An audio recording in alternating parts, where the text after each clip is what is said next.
Please, do not attempt to adjust your podcast. We'll be conducting a conversation inside the music with Carol Riddick.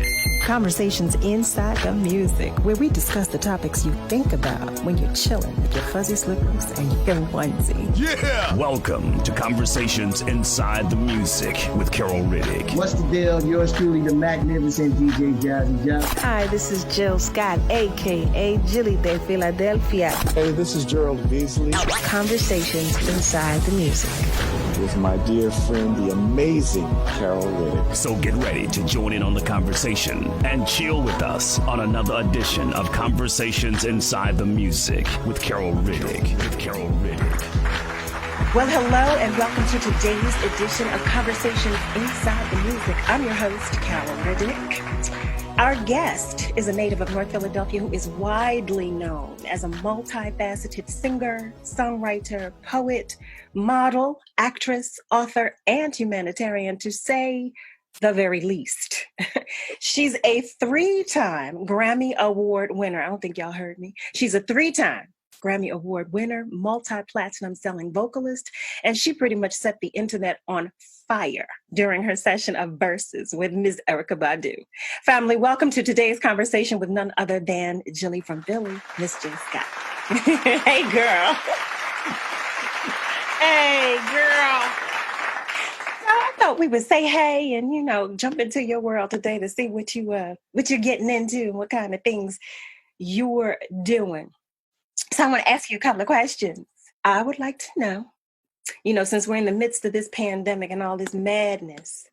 Yes. Any new skills that you've discovered or developed? Well, I'm not going to say I'm good at it yet, but I'm doing way better than I ever have before with putting on bronzer.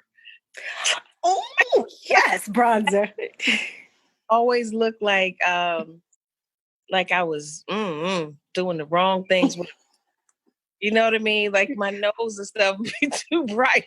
No, let me tell you, I know. I had a makeup artist, Nick Townsend. He said, come here. Let me tell you something. You don't do this, you don't do that, and you don't ever do that again. That's how bad I looked. Before he helped me out. Yeah, I'm doing a little bit better with the makeup. I realized that my makeup is super simple. Mm-hmm. I just managed to get the super simple everyday look. The rest is really it's out of my, it's out of reach. And I'm okay with that. I'm learning how to put on bronzer. I'm getting a little bit better with that and doing highlights. I like my little internal glow, but to add a little extra is nice too. We like to accentuate the positives, as I say. That's all you can do is accentuate the positive. I always tell you how beautiful you are, so I love it. Just making it better. It's Carol Riddick, gorgeous. Oh, girl, that's a good friend. That's a good friend. Carol Riddick. So tell me something else. Tell me this now. I find that I have developed, this terrible, I'll call it a guilty pleasure, but it's truly a guiltless pleasure of watching these mindless TV shows that I did not know existed.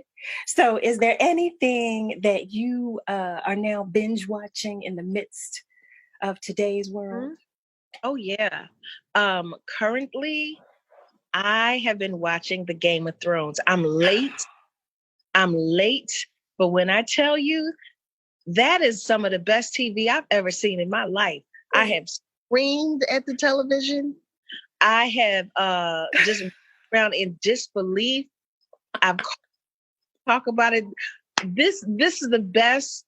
I think that maybe the creators might be vampires.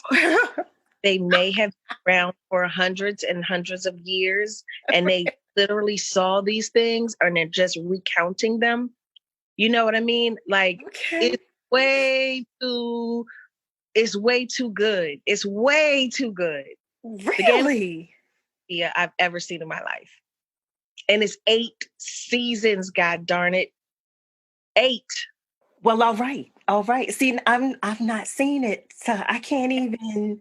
Everybody who has seen the Game of Thrones tells me the same exact thing. You have got to watch this show. And they say it with such intensity that I know everything you just said to be true. I know that it's real. I like dark TV anyway. So that, and I've been watching Hannibal with Lawrence Fishburne. That's Mm. a good show too. I like dark. You know, we both do. We like a Yeah. lot of the same stuff. Okay, so about your career, because you are this phenomenal individual, as we all Thank you. know. Girl, is there anything, if you could, if there's anything that you would change about your career, if you could? If I could change anything, I don't know. I used to say that I would have never shown my face just to be able to have my anonymity. But then I would have had to have had a crystal ball or something, because it's so hard for songwriters to get their publishing. It's so hard. It's like this, you do this amazing job. You got a song on the radio with a huge artist, and it takes 6, 7, 8, 9 months to get your money. You know what I mean? Or you have to sell your song to the artist and they put their name on your stuff. Like, I wouldn't have wanted that. I wouldn't have wanted that either. Ooh. So if I could have changed, I really don't have everything. I don't know. Everything is so for a reason. Everything reason. I'm glad I signed with the label I signed with. I'm glad I left the label I left. I'm glad I had the managers that I had to go. I'm grateful for the bad road managers, you know. Yeah. Grateful for it all, because this is a good place to be, even though, you know, we're in the middle of who knows when we're going to tour again, you know. But I'm pretty grateful, like super grateful, as a matter of fact, for all of it. I wouldn't change anything. I would have gotten some roles that I didn't get, but the person who got it was right for them.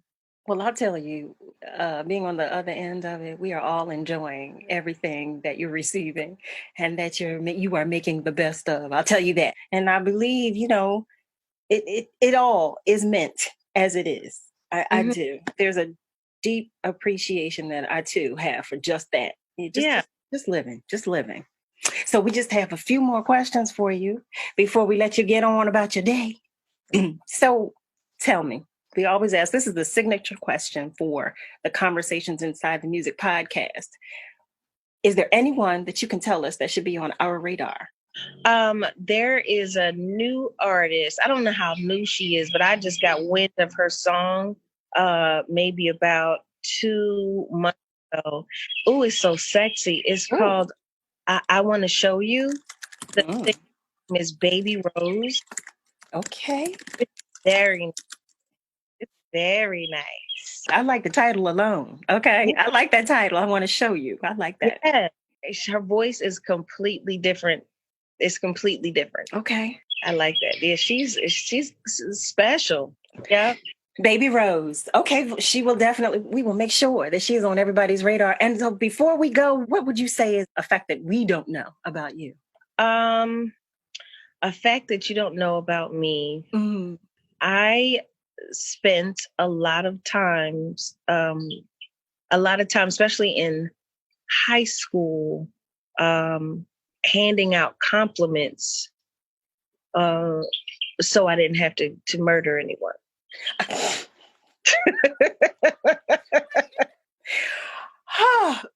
mean, it was when I was in school, there was girls that were going around, and I went to girls' high, and they were just killing girls' high girls. Like, really, they had stabbed some girl in the throat. Like, they had thrown a girl off the train, subway track, onto the subway tracks. Like, it was real. What? Yes. Yes. So every now and then they would catch me by myself. And how I got through that, I mean, you can't fight off 6 puppies, let alone people who mean you harm. You know what I'm saying? So I spent a lot of time. They would say stuff like, "Hey, girl, you think you cute?" I'd be like, "Nope, but I think you're cute. You are so cute. Look at your little dimples and your little." You know what? You know I wasn't ready for that. Okay, you know I wasn't ready. Other than that, I don't know. I would have had drastic things just to stay alive, you know. So I definitely took the humble pie route and gave out as many compliments as I possibly could with all sincerity.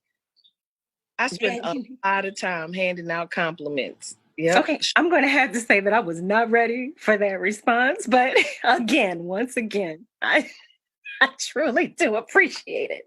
I do. Well, let me tell you this.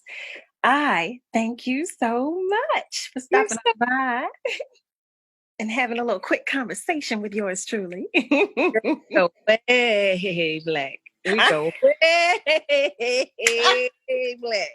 Don't we? Don't. Girl, how about that? How about that truth?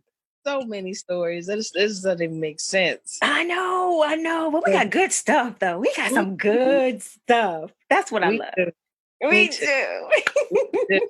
Around the world, good stuff, too. Hello. You don't get that with everybody. You don't get that with everybody. So no, you don't. Listen, I love it. I know you do because we talk about it. So I know you do. And you know I love you. I call it terrible. I don't know. I always have. Hi, terrible. She's like, hi, Jilly. Oh, I love you. Now I got to go in here and make something for lunch. One of my snacks has been peanut butter and jelly. You know what I've been making? I'm making pecan meat. Okay, come again. What? Or pecan. See, that was for me because you know I'm a pecan person. But what is pecan meat? I'm going to you take the pecans, and you put in a blender and you add like garlic powder or fresh garlic is great too. Green peppers, onions, like red onions, and you put it in the blender and it looks like meat. It really does. You take that, you saute it with some more onions and green peppers, and roll it up in a I add pepper jack cheese and I roll it up in a spinach wrap, and it is a Philly cheesesteak. I promise you. Are you kidding me? Promise you. Okay. So you know I didn't write any of that down, but I want to try this now. Yeah, you just have to soak the pecans or pecans like 20 minutes. Pour the water out and put them in the blender. It's so good. I'm talking about people who eat meat are like, yo, what is that? It's so good. I never heard of pecan or pecan. Yeah. I never heard of that. You're going to be shocked. Well, thank you. Thank you for that little tidbit there. It's so good. And then, you put all your whatever you put on there. I like ketchup, mustard, mayo, and hot peppers. On steak. But I can't, it's so good. I promise. Even Jet, he's 11 and he's like, look. Let me tell you something. Talking about Jet, I saw the video that you posted of him with him playing and singing. Girl, I cried. First of all, I went from remembering this baby who loved listening to Marvin Gaye, Stevie Wonder. I remember that. So I went through I had a whole moment when I saw that video of that baby, that handsome baby. He's something else, Carol. He's always bringing me music. He's like always bringing me music. And I get so tickled. Like he brings me great artists. He introduced me to Tobe and Wigway. And I was like, what? He introduced you? He introduced me to Tobe and Wigway. He was like, Mom, this is a real MC. Check this guy out. I love him. Oh, wow. Like really solid, good people. They're out here in this industry. And it's so nice to see. Such a pleasure. That amazes me. I'm embarrassed to say that I'm not familiar with Toby, so I'm going to go check him out. So now Jet has expanded my knowledge. He's something else. Like for dinner, he'll play jazz. I'm like, boy. He's like, how do you know? What? So I try to feed him, and you don't know if the stuff is going in him. These don't know if it's going in or not, but every now and then he just shows me that it is. And I try my best not to cry. I try to play it off like it's nothing, like,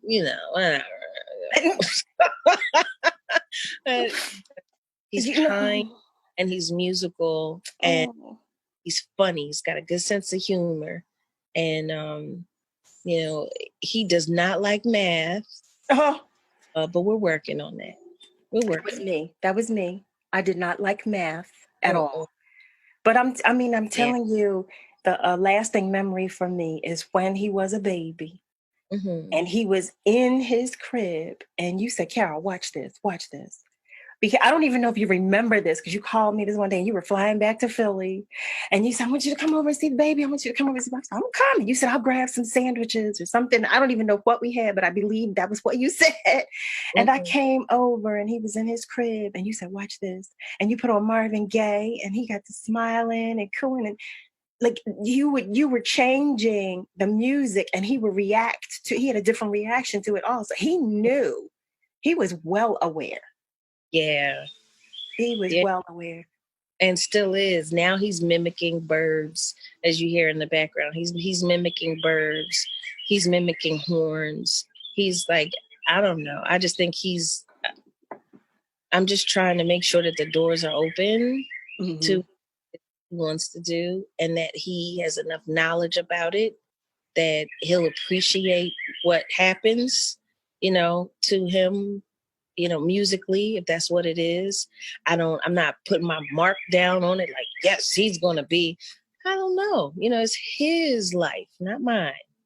It's his life. So I just hope for the best for the boy and try to give him the best and let him know I don't believe in poo putts. You know what I'm saying? Go ahead. Can't be 40 living in my basement. Oh, girl, that's a word right there. That's a whole word. Ain't no way. Well, girl, go on in there and make something, and I'm gonna make something too and finish this day. But no, I'm sending y'all all the love and hugs y'all can handle. Oh, we love Carol Riddick. A tarot. You always make me laugh when you do that. Bye, girl. Family, that wraps up another edition of Conversations Inside the Music with yours truly, Carol Riddick. Once again, thank you so much for joining the conversations. If you like what you heard, please tell a friend. And be sure to check out prior interviews on our YouTube and Facebook pages or any media stream where you typically listen to your podcasts. Apple, iHeartRadio, Spotify, the ones. And make sure you subscribe to our YouTube channel so you can be notified when new episodes are available. Also, follow us on YouTube, Facebook, and Instagram at Conversations Inside the Music, or on Twitter at Chat and Chill, so you too can join the conversations. Be good to you and to those around you, and remember, to whom much is given, much is required. See you next time on another edition of Conversations Inside the Music with Carol Riddick. Conversations Inside the Music with Carol Riddick.